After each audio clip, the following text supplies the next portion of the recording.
There are times when only the heartbeat of a man tells us feels.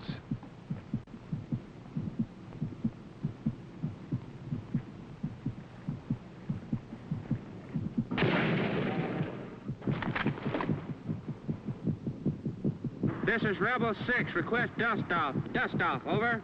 This is Rebel 6, request dust off. Request dust off. More than 6,000 times last month, this call was heard and answered across the jungles, mountains, and rice paddies of Vietnam. Dust off 3-1. Dust off 3-1. This is the story of a handful of wounded and a handful of the 150,000 men and women whose only job it is to save the lives of men, if need be, at the cost of their own.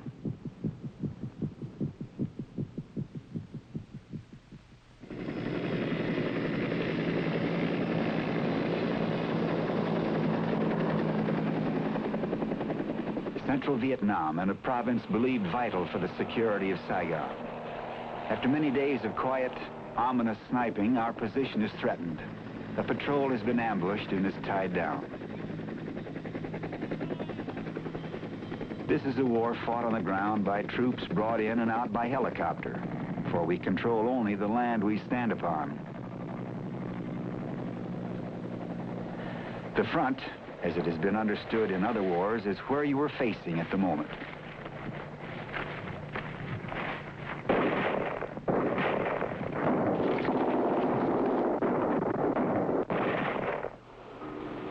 Dynamite 5-2, request dust off. Dust off is a call for help. It was the call signal of the first commander of a helicopter detachment. Since he was killed in action, it has become the universal cry for an air ambulance. 3 letters. The type of injury is urgent, shrapnel wounds. They will identify with smoke. The area is insecure. Okay, Hoot, bring the map out with you.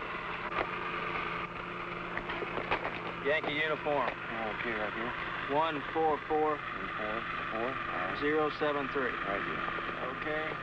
These are men of the 283rd Air Medical Detachment. And, as is the practice when an engagement is mounted, they are in the field as close to the action as possible. Marcelino Burgos, Specialist 5, Brooklyn, New York. Chief Warrant Officer T.C. Gibson, Jr., Philadelphia, Mississippi. Specialist 5, William Nelson, Colorado Springs, Colorado. Captain Bill Colbert, Knoxville, Tennessee. This is mission number 404.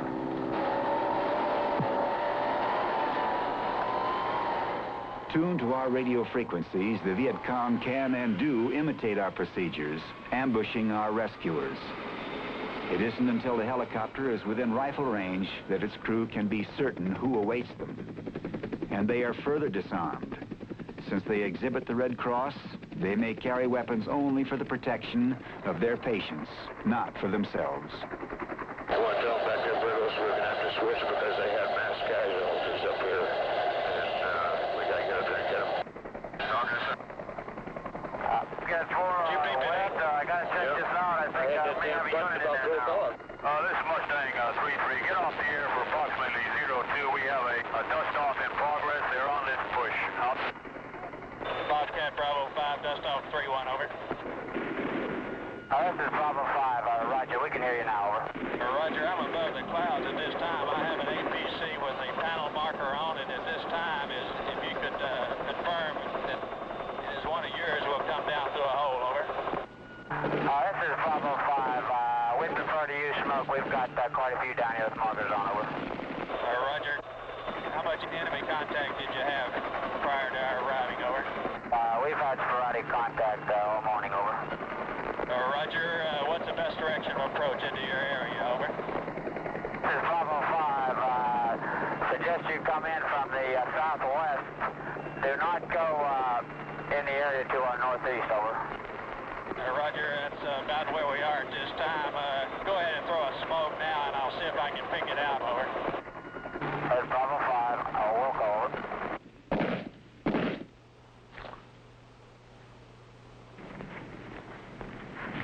This is Bravo 5. Have you located our smoke, over?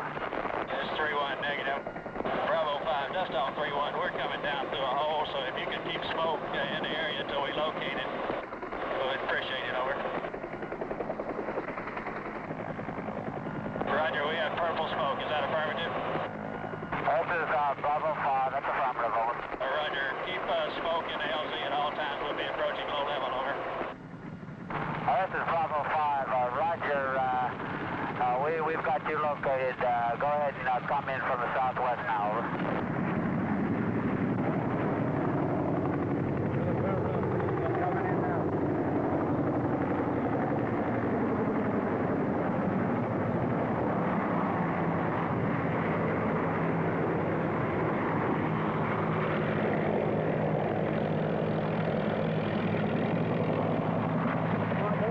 Don't drive yet. Keep moving. Move. Run it again if you don't, but don't. Slow down and move.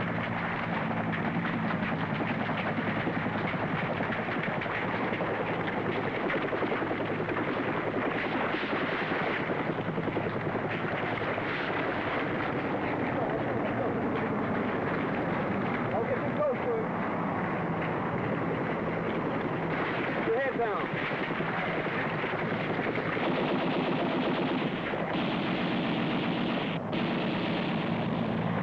Got some fire. Coming up. Bravo 5, we're taking a little fire back here when it's picked up. Stand by. Going right through it. Okay. That was close. Bravo 5, just on 3-1. 3-1, Bravo 5. Roger, letter bearers that the second letter from the top has a broken back. This is Bravo 5. I understand. Second letter from top, broken back. Which one is the emergency, over? That's the one on the bottom. Bravo 5, roger.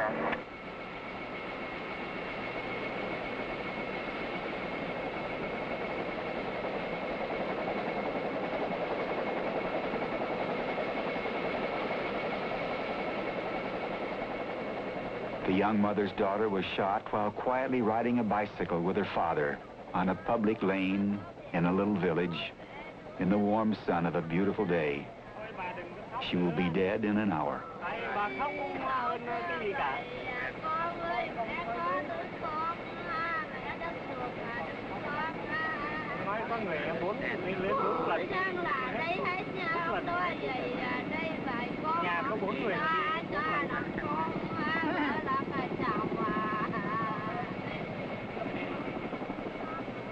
Four members of this family have died this afternoon between noontime and dinner.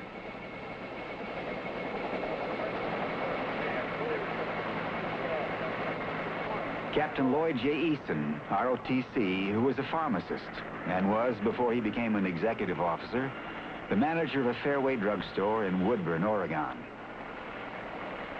And the work here is different.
581, 055. The element call sign on the ground will be Alpha, Mustang Alpha 5. They'll throw the smoke for you. Over. Mustang Alpha 5, dust off 3-1, over. 5, over. Roger, it's 3-1. We should be in your location in about 02. Can you throw smoke for us now, over? Mustang Alpha 5, roger, over. This Mustang Alpha 5, we're throwing 1 now, over. Color is red, over.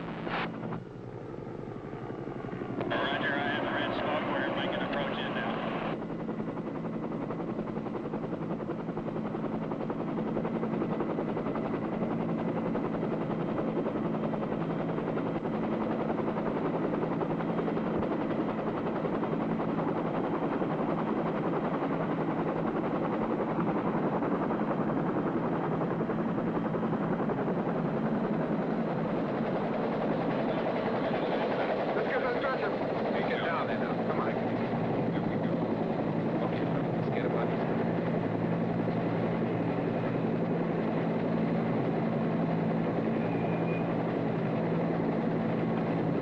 Come on, let's go now. Easy, easy.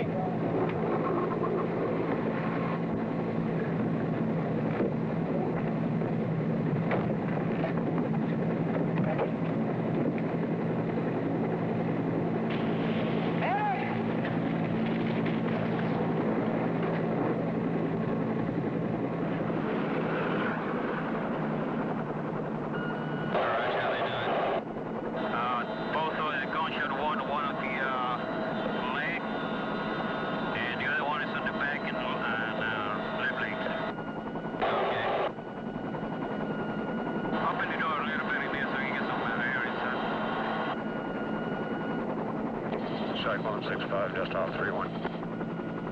6-5, go. Be on your pad in 4 minutes. We have the 2 patients on board. One has a gunshot wound in the leg, the other one has a gunshot wound in the back.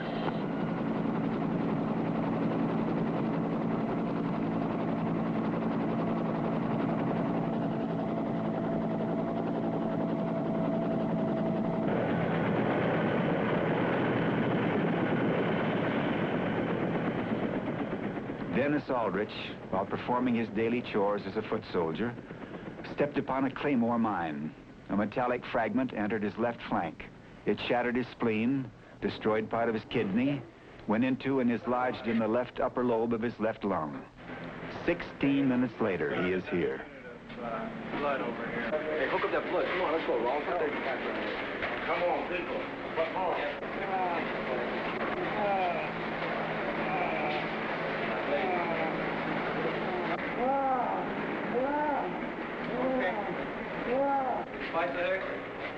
He cannot be given an anesthetic and live.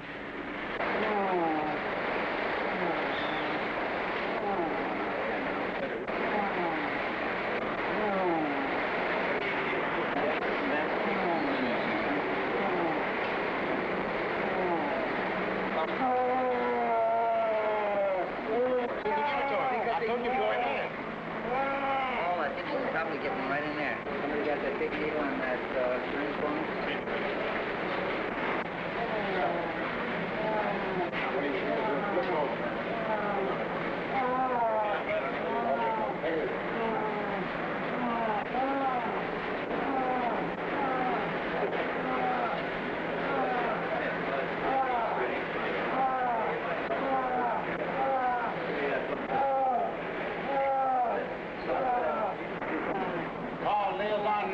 I need oxygen. Don't care how you do it. Get in there. 18 gauge needle.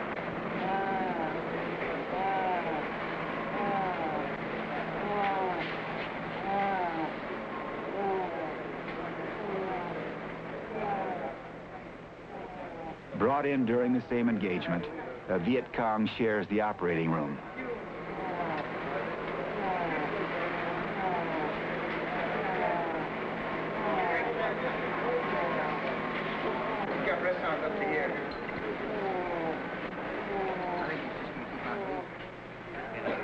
prognosis for both these young men is questionable. Let me try one more time on the down. Hand me the curler. See if they can bring back the curler. Hand me the blanket. Let's go. Come on, people. Clear the line. Clear. For some, the prognosis is no longer in question. Piteously, there are those who fall, and we cannot make them rise. Dennis Aldrich's wounds are stabilized so he can continue his journey. For those who live, this is stage one of several stages in the concept that if a man is hit in this unwelcomed war, it is as if he were hit on the front steps of a hospital. A hospital. Doctors, nurses, medication, all stretching in a continuous comforting bandage 9,000 miles to his own bed. For Dustoff 31, mission 404 is done. 405, 406, 407, 609, 1,098 are all ahead of them for as many numbers as men can count, for as long as they are needed.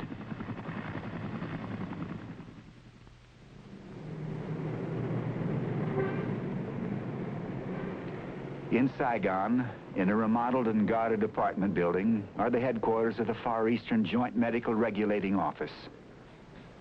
It is staffed by the Navy, the Army, and the Air Force.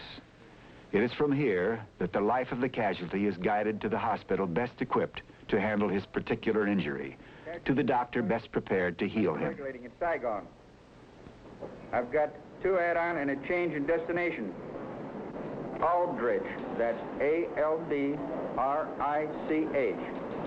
Initials, Dennis D-H. Dennis H, that's right. Wound, left back. From the heart of the injured, through the fingers of the teletype, the world knows a soldier has been struck down. His rank, his condition, his needs are noted. And over the globe, hospitals are alerted. Aircraft are sent to bring them together. The center of this protective network is the briefing room at the Scott Air Force Base in Illinois. Under the command of General Howell M. Estes, Jr., directives go to 100 air bases in 40 countries from these daily sessions. Good morning. Good morning, sir. There are 33 C-141 missions moving, which include 19 channel traffic, 8 special missions, 4 air evac, and 2 embassy flights. There is the air evac on time en route to McGuire, a special mission en route to Bedford, Massachusetts. The Clark to Travis air evac has been extended to Kelly to airlift an urgent burn patient to the Brooke Army Hospital Burn Center. There are also 32... Stand by. Surgeon, how about this urgent case en route to Kelly? Is this a serious, very serious condition? The prognosis looks quite good. He has about 35% burn of the lower extremities and part of his abdomen. Mm-hmm. Do we have any special medical attendants aboard? Yes, sir. We have a flight surgeon aboard to attend him. Good. All right. There are also 32 litter patients and 26 ambulatory on board destined for hospitals in the southwestern United States. It's an air evac inbound to Washington. The Clark air evac on schedule en route to Hickam. The Saigon air evac, now en route to Washington, is carrying 12 litter and 22 ambulatory patients. And the mission en route to Hickam has 16 litter and 24 ambulatory patients.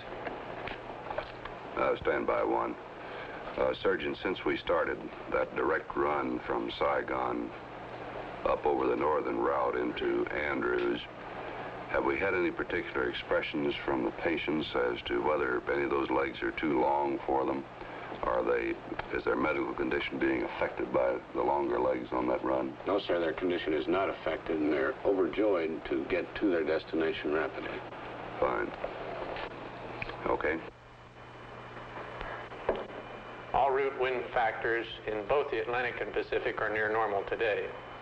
A scattered thunderstorm activity also throughout the Philippines, with rain showers at most of the island stations. Visibilities will be restricted to 1/2 mile in fog at Taipei. Visibilities will also be restricted to a 1/2 mile in fog in the Yokota-Tachikawa area between 1800 and 2200 Zulu today. Weather, can you expect any Abnormal degree of turbulence for that flight? Negative, sir. All our reports indicate only light turbulence along that route. The turbulence that concerns General Estes is often encountered by aircraft leaving Tan Son Nhut, Saigon's airport, and it is the comfort and well-being of patients like Dennis Aldrich that the General and his staff wish to assure. In the weeks since we have seen Specialist for Aldrich, he has been to several hospitals. The 3rd Surgical Hospital, the 97th Evacuation, and finally he has just left the 377th. All this for surgery to repair the considerable damage he had sustained. Yet there is more to be done, and in the policy of taking the patient to the doctor rather than the other way around, Dennis is arriving in the Clark Air Base Hospital in the Philippine Islands. Waiting for him is Dr. Lewis Patterson, the noted chest surgeon. It is his turn to examine the arrivals, check their condition, and assign them for further treatment. Every facility, every ounce and touch of kindness and skill is to be expended on their rehabilitation.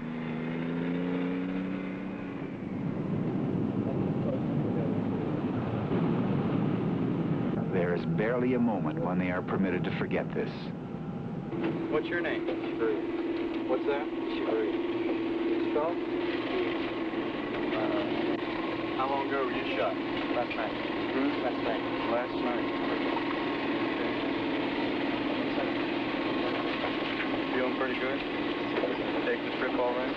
Okay. You'll be going to War 12.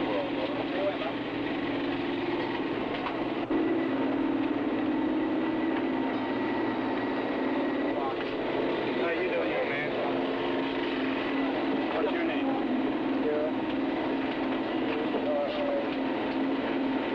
When did you get in?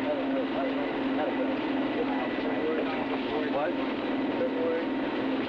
February. No, when did you get in here?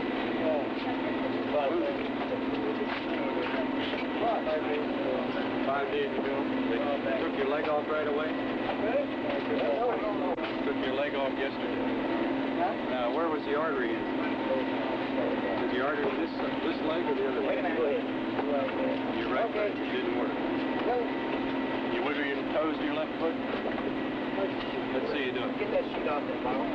No, the toes. That's the whole leg. Move the toes. Come over here. Hit you in one place. Your chest is all right. I'll sit the back one down. The chest all up, or there's something on here? There's one on here.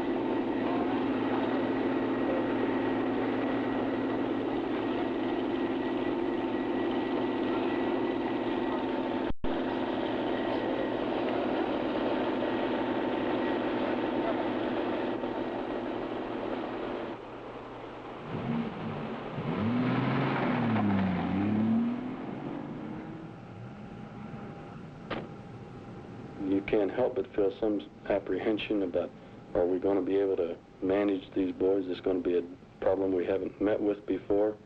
And even though we've had a plane a day now for a year or so, you just can't help but feel that there's a new challenge. Well, Dennis Aldrich received a metallic fragment wound of the left flank, and he's one of the boys that's very lucky to be alive. When he got here, our x-ray showed this retained large metallic fragment in the left upper lobe. It is our policy to remove these fragments because we know that when they have a metallic fragment of this size in their lung that they are going to get into trouble sooner or later.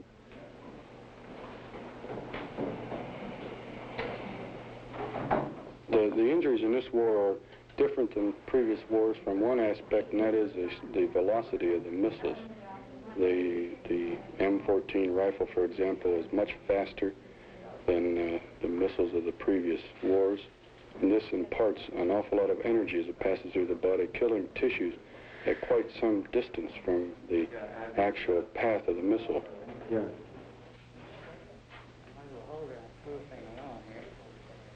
So the very first patient that I lost of a pure chest injury came in here and within 24 hours in bad respiratory distress. His whole right lung was practically destroyed. and I did an operation on him, at which time I had to make a decision. Should I take out his whole right lung and leave him a cripple for the rest of his life, or shall I attempt to mend the remaining lung? I chose, as turned out wrongly, to attempt to mend his right lung. He got a bad empyema and died. This type of thing just, you'll never forget that type of patient. Yet, on the other hand, this made me work all the harder and on saving lungs. And we have quite a series since then of successful primary repairs of wounded lungs. No, I guess you just light.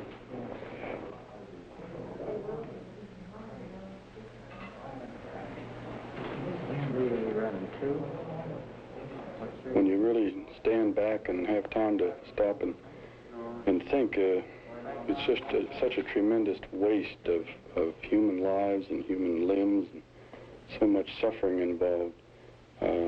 My only hope is that it's worth it all. Looks like the ground is pretty good.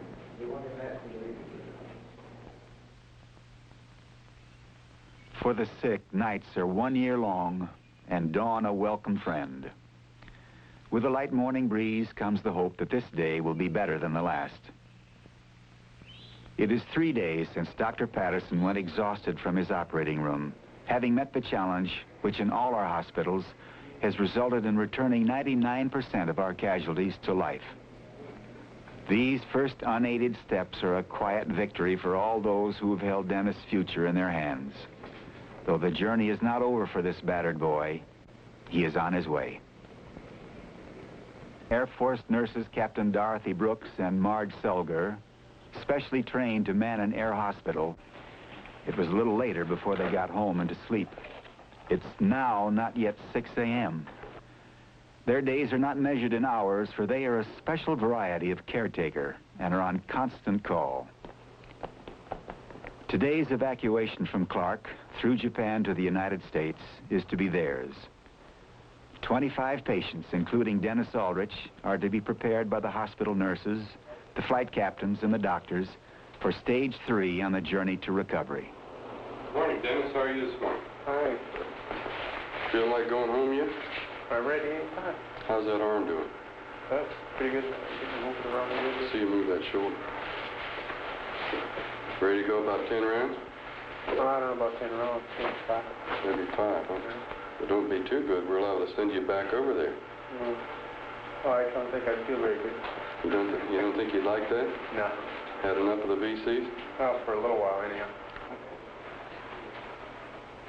Raymond Hagel, upon whom a bunker fell, and who is now a paraplegic. Good morning. How are you? Hi, ma'am. Fine. I'm Captain Brooks. I'm one of the flight nurses that's getting today's flight ready that you're going home on. Just came by to say hi, see if you have any questions or problems, and tell you a little bit about your trip. Do you have any questions offhand? No, ma'am. I'm ready to go. Okay, fine. How long have you been on this frame? A little over 2 weeks. Okay, so then you are used to being on it and being turned on it. Yes. Are you able to move your arms at all so that you can feed yourself? Yes. Okay. Do you usually eat on your back, or do you prefer on your stomach? Back. On your back, okay. We will be transporting you on this frame, and we will be turning you in flight on this. Is there any particular position that you're more comfortable in? I like to put on the back to your stomach. Okay. Fine, then we can turn you, say leave you on your back for a couple of hours and then turn you onto your stomach for an hour just to get you off your back for a short while. Where's your home? Philadelphia. So is mine. I'm right outside of Philadelphia. You have to say hello to Philadelphia for me. Okay. All right? I'd like to know what sort of bandages you have. I see a wire sticking out there. Yes, the whole thing is wired together. Oh. Can you move your fingers? This one doesn't want to move. You do quite well. Are you able to use that hand for cutting things or opening things? No, I cannot. Or can you eat with your left hand? Yes, I can eat with it. Kind of clumsy, but I can eat with it. We'll be glad to help you. No, I'd rather do it myself. We use a C-141A. I don't know if you're familiar with that. Oh, I believe it's the same kind of plane. Flew to Vietnam, then? Yeah, you probably did. They are using it to fly troops and cargo. Well, you know that it's just a big cargo airplane. Big box. Right, yeah. It's certainly not plush at all. Anything to get me home, that's all. Where's your home, Dennis, in the States? It's Wisconsin, I think. Cold part of the country. Oh, just part of that. It's good weather.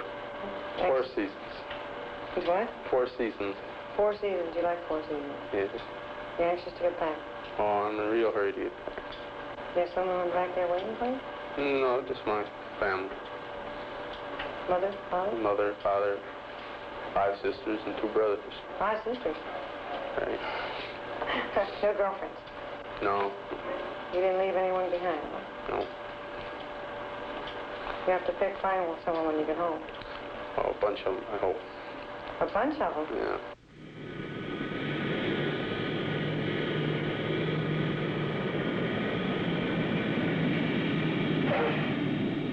A boy said when he first saw this ship coming to take him home, it is as if God came out of the sky.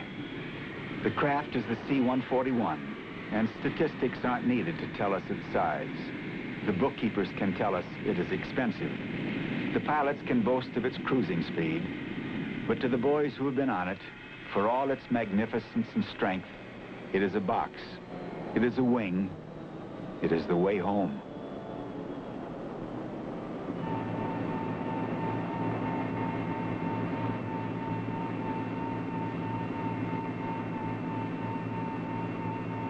It comes in as a tightly packed warehouse, a cargo vessel. In an hour and a half, it can be unrecognizable. Its function, its character, even the way it will be flown will be radically altered.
Now the flying warehouse will be transformed. Each individual flight is configured to the needs of every patient that will come aboard. In effect, each flight is a handcrafted, specially designed hospital ward. The conversion starts with the placement of the comfort pallet.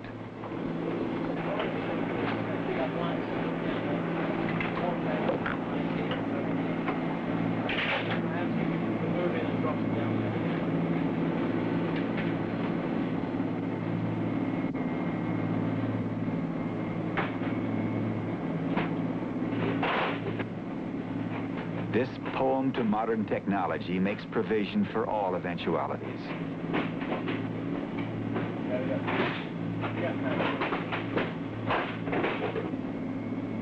Seats for the ambulatory patients, and for those still on litters but well enough to try to advance to an upright position before they get to their people.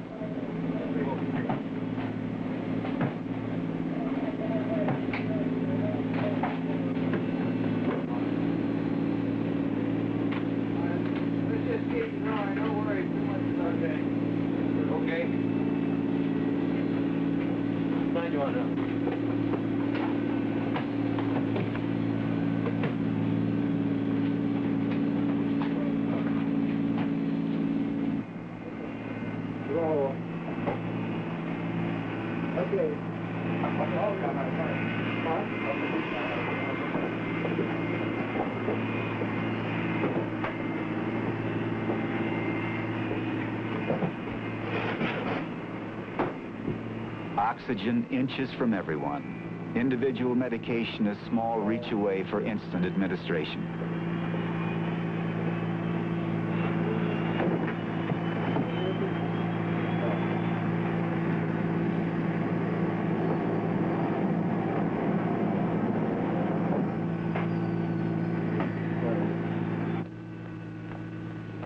Coming aboard to take her post with Captains Brooks and Selger is Major Lola Ball, chief nurse of this division. Once a month, as supervisor and instructor of her wing, she travels this route. Unless there are most unusual circumstances, there is no doctor aboard, and the chief medical officer is the nurse in charge. On this flight, it is Captain Dorothy Brooks. We have 6. There's 4 located here and 1 on each side in the rear. How much oxygen do we have on board? We have 60 liters plus, ma'am. Okay. How about walk-around bottles, Sergeant McIntosh? We have 7 walk-around bottles and... Okay, does everybody on the crew have their masks? Yes, ma'am, they'll be hooked up later. Okay, fine. You'll see that they're hooked up before we take off. Right, ma'am. Okay. We will put the striker patient here, and the rest of it will be as is. I think if this is complete, I think we can go ahead with the loading. We will start with this patient here and just follow through. Load this side, and then we can load the ambulatory patients while we're loading here. Yes, ma'am. Okay, fine. I'll check with Captain Salter and see if she's ready, and then we can go. Okay. Here, I'll give you this load plan. All right, thank you very much. Are you all set? You ready to load? Yes, ready to load. Okay, let's go.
Tower, Air 40627, now we're approaching the run-up area. Will we be cleared on? Air 40627, cleared for takeoff.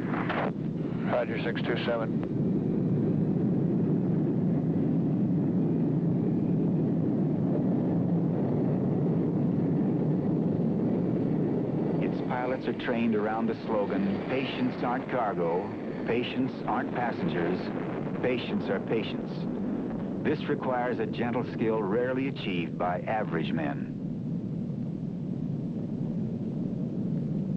When you see a plane filled with young men who have been severely, traumatically, and suddenly injured by the effects of war, probably most of them are just from home for 6 months, a year, their first time away from home. The basic feeling really is that I'm not there. I could be, but for the grace of God.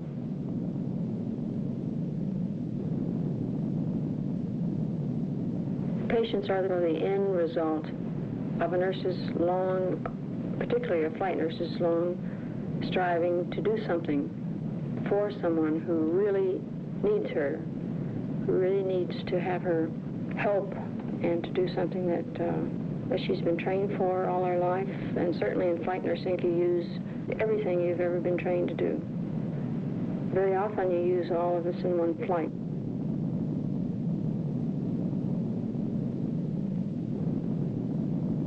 It can be frightening to think that someone else's life is in your hands. But through training, plus the fact that there's no one else around, and all that you can do is to hope that you make the right decisions.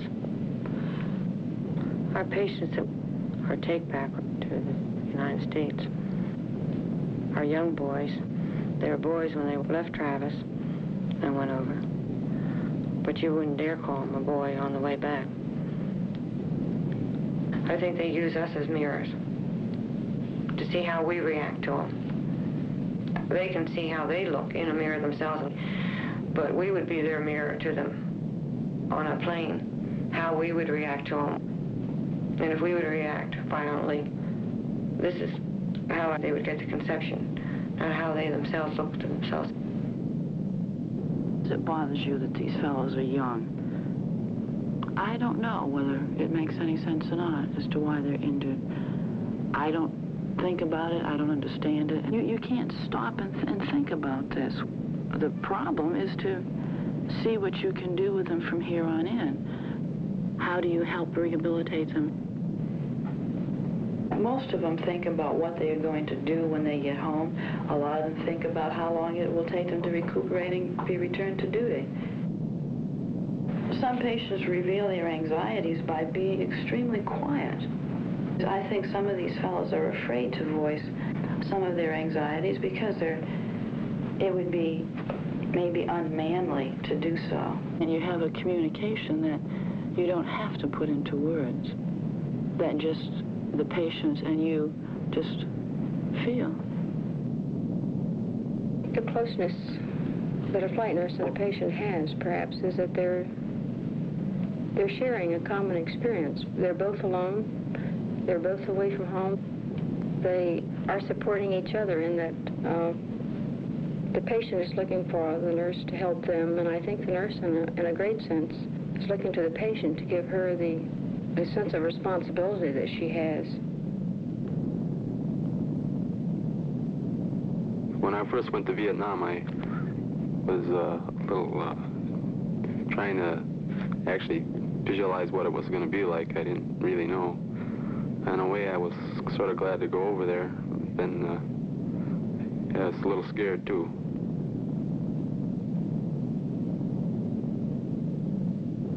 Gently cradled now, warmed by affection and care, the men in their hospital fly from the world of war to the sweetness of home. The night is no longer the enemy's ally. Sunset brings healing sleep, reflection, remembrance. Sometimes you dream you see somebody getting hit or something that happened before and you remember it in your dreams. So I've had several dreams where actually I just almost relived something that happened before. This was after I was hit. Well, our platoon was selected in that morning to go out on a patrol, just a search and clear type patrol. And it was a hot, humid day, and the ground was all wet, the rice paddies were flooded. I just walked across the rice paddy dike and was walking into the water. The water was fairly deep, just about up to my knees.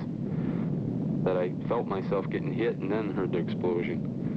And then I was thrown to the ground during the explosion. I heard people yelling for the medic. Some of the other guys ran over and pulled me up out of the water and got me back to the dike where it was dry. The medic was there by that time bandaging me up, and there was somebody yelling that you'd need a helicopter to get me out of there. Got 3 children. Got 2 boys, Kenneth and Brian, 7 and 8, and a little girl, Sheila. Last time I saw him was a year ago December. Well, shouldn't be too long. We're in the hospital close to home, so shouldn't be too long. Wonder how you're going to make a living. If you ever get off the stretcher, how long it's going to take. Things like that. And I've been thinking, but haven't come up with any answers yet. The main thing is to try to get off this frame here. Get him halfway back in shape. What do you think about a lot of things? What you've done in your life, what you're going to do. Think about home. About everything, I guess. Try to pass the time.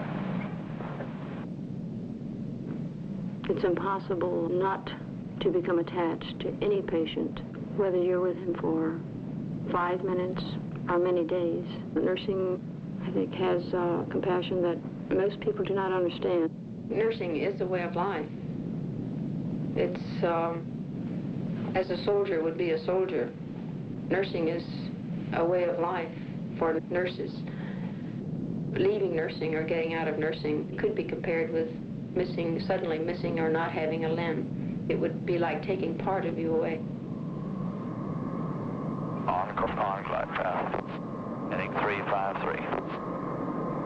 On course, on glide path. Over approach sights. Heading 353. On course, on glide path. Over end of runway. Thank you very much, GCS. Very good run. 27, roger. Continue taxiing straight ahead. Turn left at the next blue lighted intersection. Follow me. We'll assist in parking. Do you remember them? You don't always remember every face and every name, but you do remember specific ones. You remember conversations, looks. Leaving a patient or having him leave you is sort of like leaving part of your family.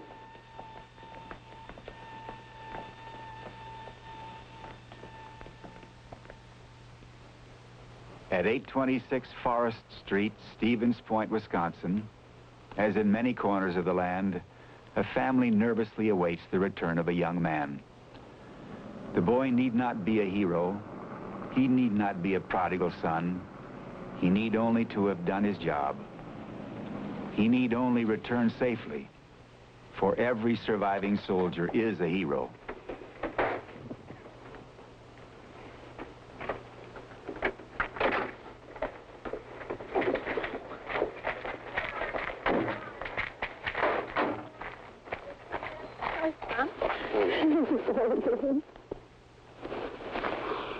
Hi, you big lug.